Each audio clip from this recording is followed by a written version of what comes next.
Welcome back to The Explainer. Today, we're doing something a little bit different.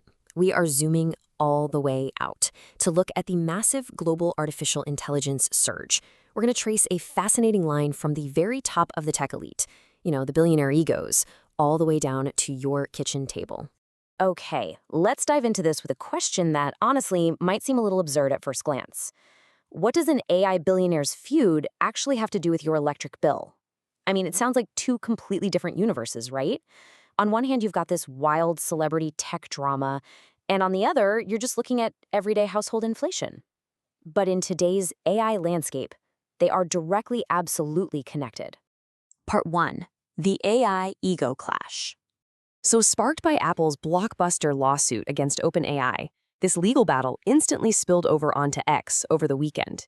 You have Elon Musk aggressively amplifying claims of hiring malpractice against OpenAI, and right back at him, Sam Altman firing back, firmly defending his company's trade secrets. What started as a strictly corporate legal battle has rapidly escalated into a highly tense, personal rivalry between the highest-profile executives in the entire industry. Which brings us to Section 2, Rewiring the Enterprise. Now, what's really interesting about this slide is how we pivot from that petty CEO feud to a massive, quiet infrastructure war happening right in the background. Because look, while the public is totally distracted by all that drama on X, the true battle is over the Model Context Protocol. Think of this as the plumbing layer of institutional AI deployments. It is literally the foundational standard that dictates exactly how enterprise data connects to autonomous agents. Whoever controls this protocol, well, they control the entire nervous system of how corporations will actually use AI in the real world. And that realization has led to an absolutely unprecedented corporate team-up. We're calling it the Unified Alliance. You've got Google, Microsoft, Salesforce, Snowflake, and ServiceNow officially joining forces. Just think about the sheer weight of these unified tech incumbents backing a shared AI backend standard.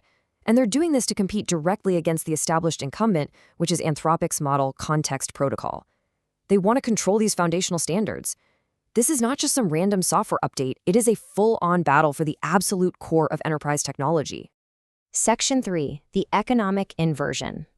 200 top economists, alongside prominent AI researchers and an incredible 16 Nobel laureates, have just issued a joint warning calling for urgent policy action. When a consensus of this magnitude forms among the world's absolute leading economic minds, it is time to pay very close attention. So the crucial point is their stark comparison. They're warning that this workplace transformation will be, quote, vastly faster than the Industrial Revolution. Without immediate global policy adjustments, we're looking at the very real potential for mass job displacement and an extreme concentration of wealth. They're looking at those foundational shifts we just talked about in the enterprise sector, and they're realizing our current economic policies are simply not prepared for the terrifying speed of this rollout. Section 4, Inflation hits home. Now, those abstract macroeconomic warnings from the Nobel laureates, they are already manifesting as a highly relatable, immediate hit to your wallet. And the reason comes down to an absolutely staggering figure, $700 billion. That is the massive wave of global AI data center capital expenditures this year alone. Building the infrastructure to support these massive AI models requires a level of physical spending that is honestly almost hard to wrap your head around. And this brilliantly illustrates how that $700 billion in capital expenditure is physically squeezing the supply of electronic chips and completely overwhelming local utility grids. Because these massive data centers demand so much hardware and power, those costs are being passed directly to you, the consumer.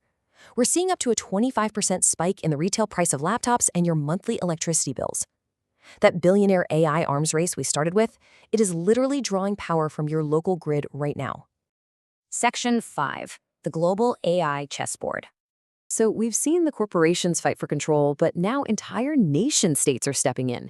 They're moving huge pieces on the geopolitical chessboard to secure their own futures, but they're reacting in vastly different ways. Take South Korea. President Lee Jae-myung is looking at the AI boom and seeing a golden window, aggressively reinvesting surging tax revenues from chip manufacturers directly back into specialized domestic high-tech hubs. Now, contrast that with China, which is taking a much wider, aggressive international strategy by outlining strategic frameworks designed specifically for the global south. In fact, Beijing just confirmed a major event. On July 17th, President Xi Jinping will personally address the World AI Conference in Shanghai. Now, this isn't just a tech summit, it's a high-level global governance event.